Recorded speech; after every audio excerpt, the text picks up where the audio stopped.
हिंदू सनातन धर्म गुरु परंपరకు महर्षुలకు जगद्गुरु आदिशंकराचार्य वाరికి సవినయంగా కృతజ్ఞతాపూర్వకంగా నమస్కరిస్తూ ఈ ఊరి పేరే విన్నంత మాత్రమే ఆనందం అనిపించిందండి. గోవిందాయ పల్లె. చిన్నప్పుడు బస్ బిడ్డలకి చెప్పిస్తాం గోవింద చెప్పు గోవింద చెప్పు అని. అలా గోవిందాయ పల్లె. ఇక్కడ ఉన్నటువంటి ఈ సుక్షేత్రం క్రియాయోగ ఆశ్రమం.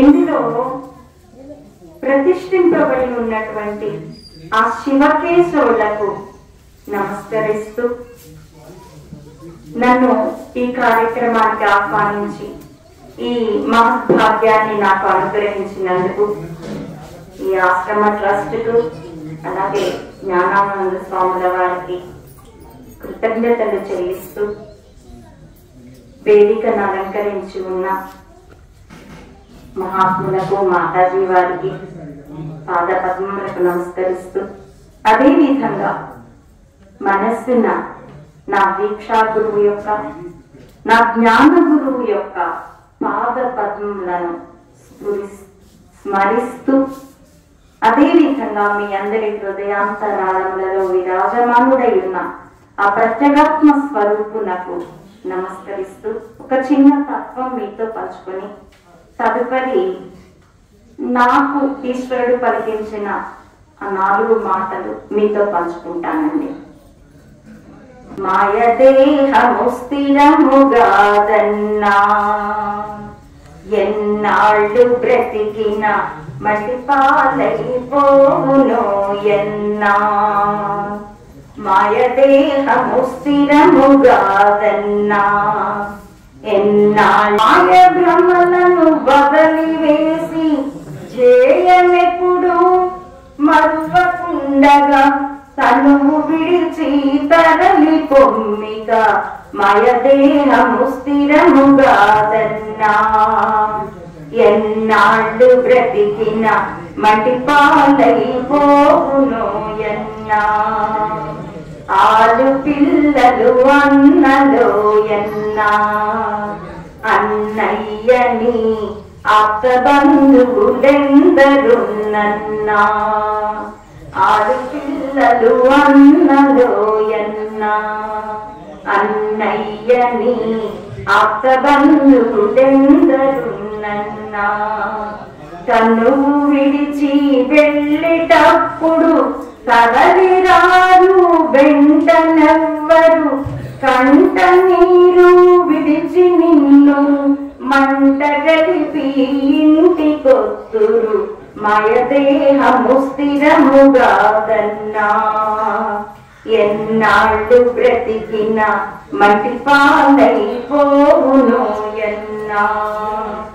కళ్ళ జగము సున్న గదరన్నా సద్గురుని చేరితే మడి జన్మము మనకు లేదన్నా, కళ్ళ జగము సున్నదరన్నా, సద్గురుని చేరితే మడి జన్మము మనకు లేదన్నా. మేడ మిద్దెలు ధనము ధాన్యము విలువగలిగిన బలువలన్నీయు గడప దాటి వెళ్ళేటప్పుడు కాసు అయినను వెంటరాదు, మాయదేహము స్థిరముగాదన్నా. ఎన్నాళ్ళు బ్రతికిన మట్టి పాలైపోవునోయన్నా.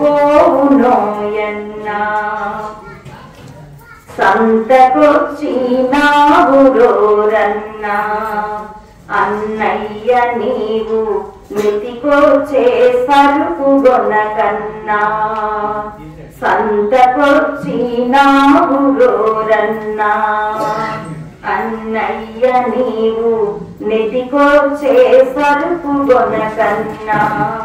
నెత్తికొచ్చే సరుకు కొంటెను ఇంటికి రానివ్వరక్కడ, అప్పుల వారు చుట్టుకొని నెత్తిన బండెత్తిపోదురు, మాయదేహము స్థిరముగాదన్నా.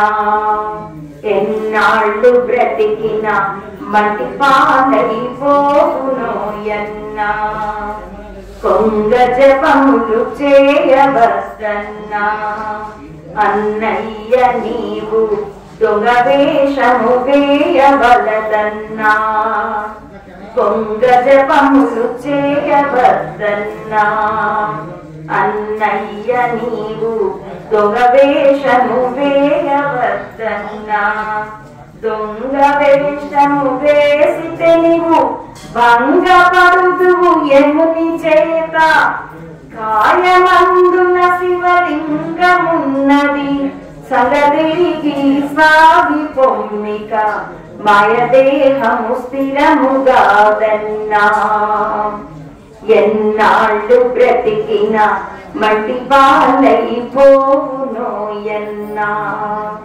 మాయదేహము స్థిరముగాదని మాయ భ్రమలను వదిలివేసి, జేయనెప్పుడు మరువకుండగా తనువు విడిచి తరలి పొమ్మిక, మాయదేహము స్థిరముగాదన్నా.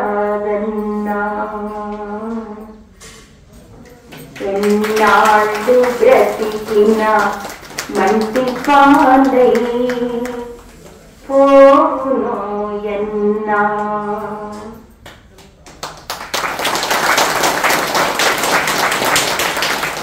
హరి ఓం.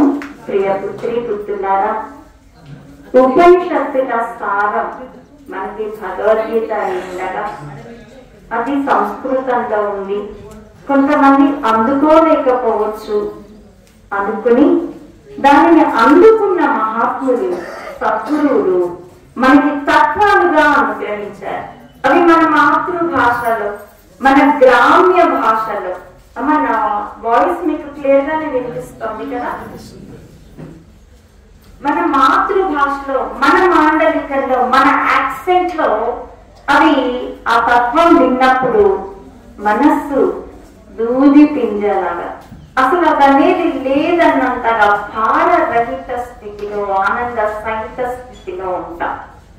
నిజానికి ప్రపంచ వ్యాప్తంగా తాత్విక చింతన, అసలు మనుషుల మానవ జాతి ఆలోచన ధోరణి, ఆలోచన సరళి రెండు రకాలుగా ఉంటుందండి. ఒకటి పదార్థవాదం, మెటీరియలిస్టిక్ వ్యూ. అంటే మా ఇంటికి వస్తే ఏం తెస్తావు, మీ ఇంటికి వస్తే ఏం ఇస్తావు. నిరంతరము ధనము, సంపద, పేరు, ప్రతిష్ట, కెరియర్, సమాజంలో ఒక గుర్తింపు, ఇలా ఐహిక వాంఛలని అనుసరించి ఉంటుంది. దాన్ని పదార్థవాదము లేదా మెటీరియలిస్టిక్ వ్యూ అంటాం. మరొకటి భావవాదము, ఐడియలిస్టిక్ వ్యూ. నీకు డబ్బులు కావాలా, అమ్మ కావాలా అని బుడ్డోని అడగండి, నాకు అమ్మ కావాలి. వాడికి డబ్బుతో ఏం చేసుకోవాలో తెలియదు, తన అన్ని అవసరాలు తీర్చేది అమ్మ కాబట్టి అమ్మ కావాలి. ఒక 5 ఏళ్ళు వచ్చాక అడిగితే ఒక 5 నిమిషాలు ఆలోచిస్తాడు. 5 రూపాయలు ఉంటే కుర్కురే వస్తుంది, అమ్మ బదులు పైసలు కావాలి అందునా అని ఆలోచన చేస్తాడు. 25 ఏళ్ళు వస్తే అమ్మనేం చేసుకుంటాం, నస భరించినంత కాలం భరించాలి, నాకు డబ్బులే కావాలి. ఇది భావవాదం కాదండి. ధనమా బంధమా, సంపద ప్రేమ అంటే నాకు ప్రేమే కావాలి. కానీ అక్కడ కూడా ప్రేమ అంటూ జ్ఞానం అంటూ మట్టి కొట్టుకోమని మనకు శాస్త్రం చెప్పదండి. కాబట్టి ఉన్న 2 వాదాల్లో మెటీరియలిస్టిక్ వ్యూ, ఐడియలిస్టిక్ వ్యూ, అలాగే పదార్థవాదం లేదా భోగవాదం. తినుడి తాగుడి సుఖించుడి, తిన్నామా పడుకున్నామా తెల్లారిందా, but this is not the life. ఎందుకంటే ఎంత ఆనందించినా దీనితో భోగే రోగ భయం. బాగా నచ్చింది కదా అని ఒక 10 లడ్డు తిన్నామంటే చెంపెట్టుకుని బదిర్భూమికి ఇంటికి తిరుగుతాం. ప్రతి భోగానికి రోగం యొక్క భయం ఉంటుంది, కానీ భావానికి హద్దు లేదు.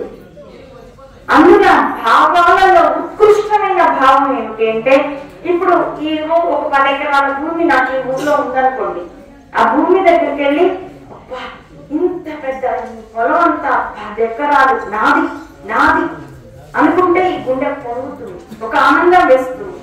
కానీ ఈ విశ్వాంతరంలో చూస్తే 10 ఎకరాలు ఎంత అండి, సముద్రంలో పెట్టారంట కూడా ఉండదు కదా.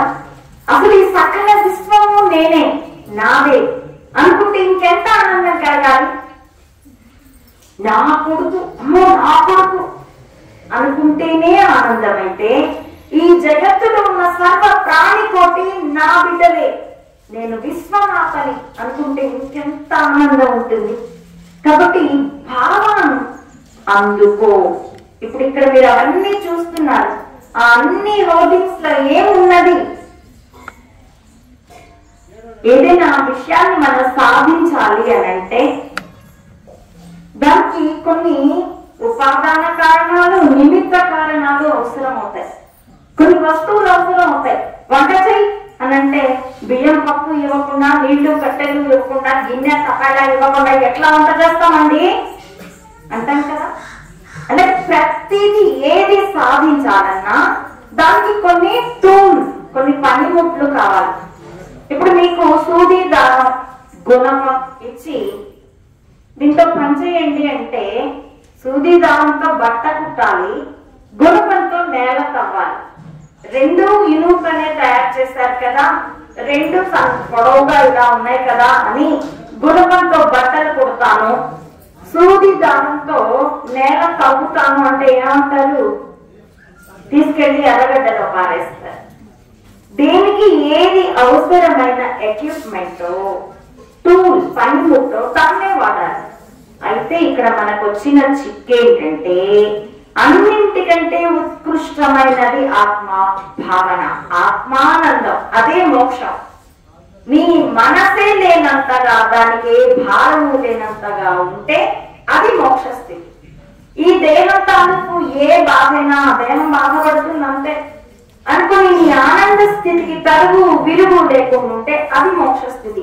మోక్షం అంటే మనం సినిమాల్లో, పాతకాలం సినిమాల్లో చూసినట్టు ఎక్కడ విమానం వచ్చి మనం ఎక్కించుకొని ఎక్కడికి పోదు.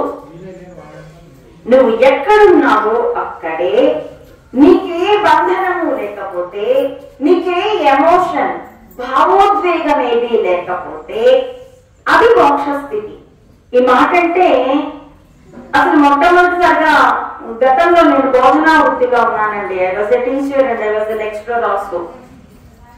చిన్ని పిల్లలకి బౌద్ధం గురించి వాళ్ళ సోషల్ స్టడీస్ లో ఉన్న పాఠం చెప్తే కోరికలు లేకుండా ఉండాలి, కోరికలు పాపం అని బుద్ధుడి యొక్క ఆ బోధనలు చెప్తే ఇంత చిన్న బుద్ధి 4వ తరగతో 5వ తరగతో చదువుతోంది.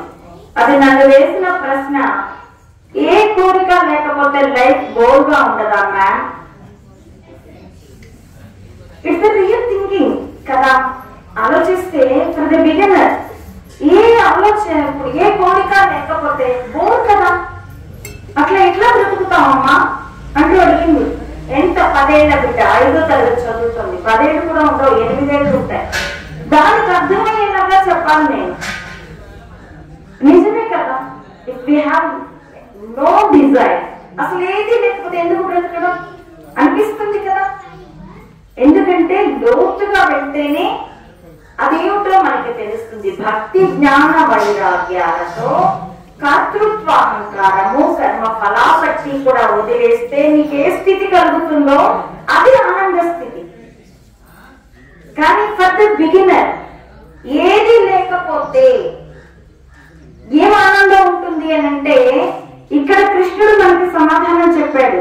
యుక్తాహార విహారస్య యుక్త చేష్టస్య కర్మసు యుక్త స్వప్నావబోధస్య యోగో భవతి దుఃఖః.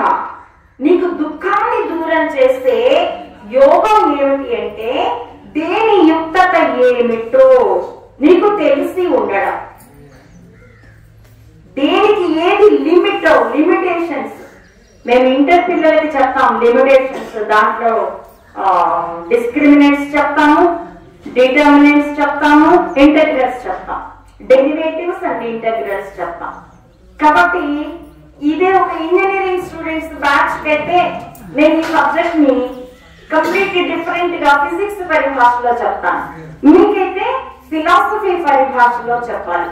ఆ చిన్న పాపకైతే నేను చెప్పిన సమాధానం, ఒరే నీ దగ్గర ఒక పెన్సిల్ ఉంది, అది బాగానే రాస్తుంది, చక్కగా ఉంది, కాకపోతే ఇంత పొట్టిగా ఉంది.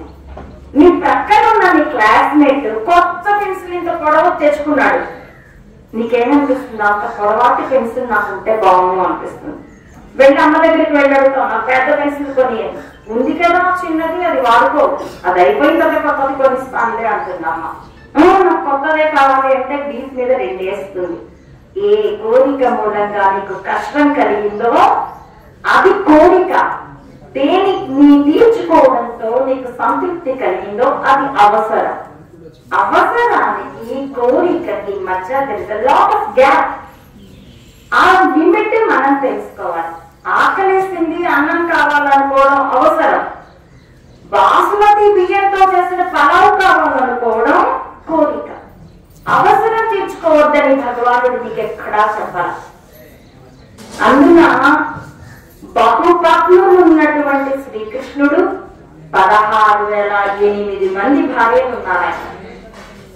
అష్టభార్యలతో తొలతూము వాడు 16,000 మందిని నరకుడి చెర నుండి విడిపించి వాళ్ళకి గౌరవాన్ని ఇవ్వడం కోసం తన భార్యల హోదా ఇచ్చాడు ఆయన. అటువంటి శ్రీకృష్ణుడు ఒక సన్యాసి మరో సన్యాసికి బోధించాల గీతని. ఒక బహుపత్నులున్న ఒక గృహస్థు బహుపత్నులు ఉన్నటువంటి అర్జునుడికి గీత బోధించాడు. అలాంటి చోట చిన్న పిల్లలు గీత నేర్చుకోవడానికి ఇలాంటి ఆశ్రమాలకు వస్తే, మా ఊర్లో కూడా మొదట అని తర్వాత లేదు ఇది నేర్చుకుంటే పిల్లలు బాగుపడతారు అనుకొని మేము గీత చెప్తామంటే వస్తూ ఉంటారు.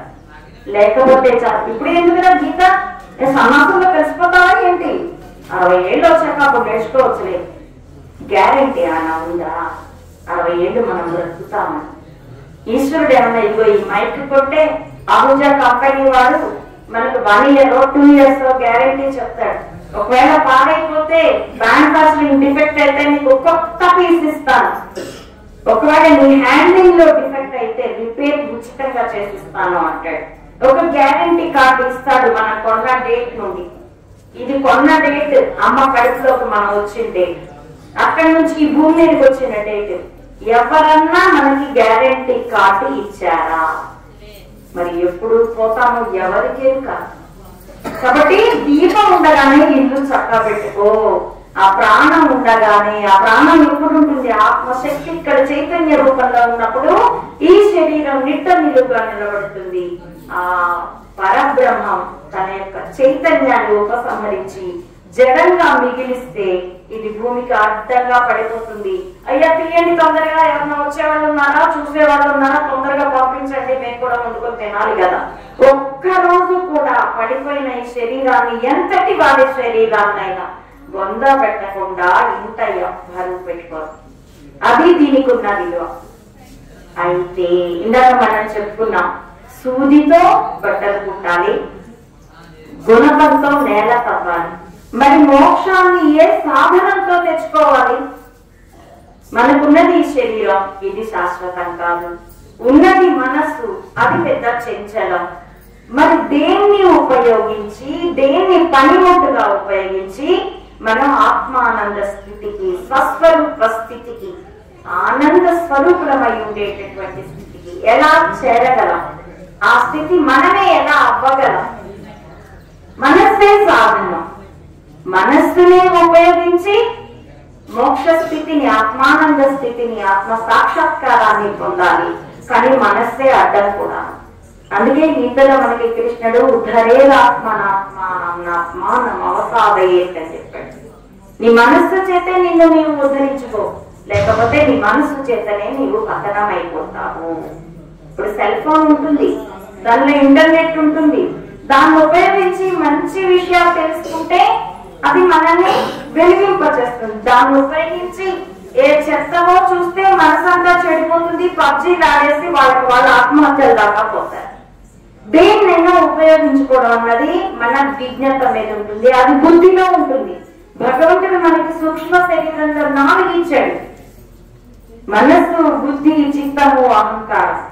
ఈ మనస్సు అన్నది బుద్ధి యొక్క కంట్రోల్లో ఉంటే అప్పుడు మన సాధన మార్గంలో అది క్రియాయోగం అవనియండి. గీతలో ఎన్నో యోగాలు చెప్పారు. సనాతన ధర్మం మనకి 14 విద్యలు చెప్తుంది. వేటిని ఉపయోగించుకునైనా మనం స్వస్వరూప స్థితికి చేరవచ్చు. అది ఉపయోగించుకోవాలి అని అంటే సరైన గురువు మనకి దొరకాలి. అందుకే శంకర్ల వారు ఎంత స్పష్టంగా చెప్తారంటే, త్రయమేవైత దుర్లభం. 3 విషయాలు మనకి దుర్లభమైనవి. దైవానుగ్రహ హేతుకం, దేవుడు అనుగ్రహిస్తే మాత్రమే కలిగేవి. ఏవి అనంటే మనుష్యత్వం, ముముక్షుత్వం, మహాపురుష సంస్థ. నీకు మనిషి జన్మ కలగాలి. ఇప్పుడు మన దగ్గర 100 రూపాయలు ఉన్నాయి.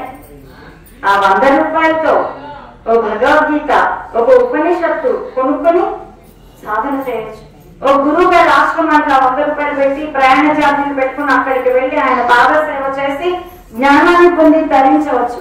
అదే 100 రూపాయలు పెట్టుకుని ఒక వాటర్ బాటిల్ పట్టుకుని ఫుల్గా పీక కాక కొట్టేసి, బండబూతో తిట్టేసి, పక్కవాడితో కొట్టేసి ఇలాగే బ్రతకచ్చు. ఆ 100 రూపాయలతో ఏం చేయాలన్నది నీ ఇష్టం. అలాగే నువ్వు 100 రూపాయలు పుణ్యం సంపాదించావు అనుకోండి, లేదు ఒక 100 టన్నుల పుణ్యం సంపాదించావు అనుకోండి, అంత మాత్రం చేత నీకు మనుష్యత్వాన్ని ఇవ్వాలి అన్నది ఈశ్వరుడి ఇచ్చ. నీ పుణ్యానికి తగినట్టు మానవ జన్మ ఇవ్వాలా? ఒకవేళ నీ పుణ్యం ఒక పేదవాడి ఇంట్లో మనుష్య జన్మ, లేదు ఒక ధనికుడి ఇంటిలో కుక్క జన్మ అయితే ఏమో ఈశ్వరుడు నీకు ధనికుడి ఇంట్లో కుక్క జన్మైనా ఇవ్వచ్చు. ఎందుకంటే పుణ్యం సుఖాన్ని ఇస్తుంది, మోక్షాన్ని ఇవ్వదు. క్షీణే పుణ్యే మధ్యలోకం విశంతి. ఎంత పుణ్యం చేసుకున్నా ఆ పుణ్యం ఎంత ఉందో అంత వారం ఊర్చలోకాల్లో భోగాలు అనుభవించాక మళ్ళీ మనుష్య లోకానికి రావాల్సిందే. కనుకనే నిష్కామ కర్మ చేయమంటుంది శాస్త్రం. అని మన కర్మల్లో సంచిత కర్మల్ని చద్ది మూటలాగా, కర్ర కట్టుకున్న అన్న మూటలాగా మన వీపు వెనకాల పెట్టుకొని వస్తాం. ప్రారంధాన్ని ముందు పెట్టుకొని అనుభవించడానికి వస్తాం. ఈ ప్రారంధాన్ని అనుభవిస్తూ అదే నిష్కామంగా చేస్తే ప్రారంధం అనుభవంలో బుగ్గి అయిపోతుంది, ఆగామి రాదు. అలా కాక మనం ఆగామి చేస్తాం. అంటే ప్రారంధాన్ని అనుభవిస్తూ మన పూర్వ జన్మంలో చేసుకున్న కర్మఫలం ఇప్పుడు అనుభవిస్తున్నామన్న స్పృహ లేకుండా పాపిష్టి దేవుడు నాకెందుకు ఇంత కష్టం పెట్టాడు, ఇదిగో వీడి మూలంగా నాకు ఇంత కష్టం వచ్చింది, వీడే నా మీద చాడీ చెప్పాడు, వీడే నా డబ్బంతా దోచేస్తాడు, నన్ను మోసం చేస్తాడు, లేకపోతే పాపిష్టి దాన్ని ఏం చేసి చచ్చాను, నా బుర్ర లేదు, నా బుద్ధి లేదు, అందుకనే ఇలాంటి పని చేశాను, నష్టం వచ్చింది అని స్వీయ నింద, లేదా పర నింద, లేదా దైవ నింద ఇలా చేస్తూ మళ్ళీ ఆగామి కర్మలు, అంటే ఈ జన్మలో మళ్ళీ కొన్ని పాపం మూట కట్టుకుంటాం, ఇది మళ్ళీ జన్మకి వెళ్ళేసరికి మళ్ళీ ఇది సంచితంలోకి వెళ్ళిపోతుంది. అలా ఎప్పుడు మన వీపు వెనకాల చద్ది మూటలు ఉంటాయి, ముందున ఇంకో ప్రారంభపు మూట ఉంటుంది. వాటిని పరిహరించుకోవాలంటే గురువును ఆశ్రయిస్తే ఆగామి సంచితమైన ఫటాఫట్ చేస్తాడు జ్ఞానాన్ని ఇచ్చి. కానీ ప్రారంభం మాత్రం అనుభవించే తీరాలి. కాబట్టి మనం క్రియాయోగం ఆచరించనీయండి, కర్మ సన్యాస యోగం ఆచరించనీయండి, క్షేత్రజ్ఞ విభాగ యోగం అంటే దేహం ఏదో చిచ్చడ గ్రంథిని విచ్ఛేదనం చేసుకునే సాధన కానివ్వండి, కుండలిని సాధన అవనియండి, ప్రాణాయామం చేయనియండి, ఏది చేసినా కూడా అల్టిమేట్ గా మనం నిష్కామ కర్మయోగంపై వెళ్ళవలసి ఉంటుంది. ఫలితం నాది కాదు ఈశ్వర, అది నీది. ఈ పని చేయడం అన్నది you have deputed the duty on my shoulders, so I perform it. ఇది నీవు నాకు కర్తవ్యం అని నిర్ధారించావు. దాన్ని నేను ఇప్పుడు టీచర్ పిల్లవాడికి హోంవర్క్ ఇస్తాడు, వాడు చెయ్యాలి. చేయకపోతే మన్నాడు టీచర్ ఏం చేస్తాడు, డెక్కి డెక్కి దంచుతాడు. ఆ హోంవర్క్ తీసుకుని ఇంటికి వెళ్ళిన పిల్లవాడు వెళ్ళగానే కాళ్ళు చేతులు పెట్టుకుని డ్రెస్ మార్చుకొని అమ్మ పెట్టింది ఏదో తిని హోంవర్క్ చేసుకొని పోయి ఆడుకోవచ్చు. లేదా ఆడుకొని వచ్చి అప్పుడు స్నానం ఏదో చేసి అప్పుడు అమ్మ పెట్టింది తిని అప్పుడు హోంవర్క్ చేసి పడుకోవచ్చు. లేదు ఆడుకొని వచ్చి ఆ మధ్యలో ఇంటికి వచ్చి తిని ఆడుకున్నందుకు కలిసిపోయి హోంవర్క్ చేయకుండా పడుకోవచ్చు. ఈ 3 చాయిస్ ఉన్నాయి. కాబట్టి ప్రారంభ కర్మ అనుభవించేటప్పుడు కూడా మనకి ఫ్రీడమ్ ఆఫ్ థాట్ ఉన్నది. దాన్ని ఉపయోగించుకుని మీకు ఒక చిన్న ఉదాహరణతో ఇది వివరించి నేను సెలవు తీసుకుంటానండి. ఒక పచ్చిక బయలులో ఇదిగో ఇలాగే ఒక రాట, ఒక స్తంభం పెట్టారు. మీకు తెలంగాణ భాషలో కూడా స్తంభం రాట ఇలా ఒక పోల్ పెట్టారు. దానికి 100 అడుగుల తాడు ఉంచి ఒక చివరేమో స్తంభానికి కట్టారు, ఇంకో చివర ఆవు మెడలో కట్టారు. చుట్టూ పచ్చిక ఉన్నది. ఆవు ఎంత దూరం వేయచ్చు? 100 అడుగుల వ్యాసార్థంతో ఉన్నటువంటి ఆ పోల్ చుట్టూ ఉన్న పచ్చిక బయట విస్తారంగా తినచ్చు. దానికి ఆ స్తంభం మీద ఏదో మోహం. తను దూరం పెడితే స్తంభం ఎక్కడికైనా గుణగుణం నడుచుకుంటూ పోతుందో ఏమైపోతుందో అని. అంచేత అది స్తంభం నుండి దూరం వెళ్లకుండా దాని చుట్టే తాడుని మెరేసుకుంటూ ఆ గడ్డి అక్కడక్కడే వేసింది అనుకోండి, అక్కడ దాని చుట్టూ తిప్పేసుకుంటుంది తాడు. మహా అయితే ఒక 5 అడుగులు, ఒక 10 అడుగులు తింటుంది. కంటికి కనిపిస్తూ విస్తారంగా పచ్చిక బయలు ఉంటుంది. దీనికి మాత్రం తాడు ఎవరు బిగించారు? ఆవుని కాస్తే గోపాలయ్య ఏమన్నా బిగించాడా? ఈ ఆవే తాడు మీద మోహం, ఆ స్తంభం మీద మోహం కొద్ది తనను తాను బంధించుకున్నది.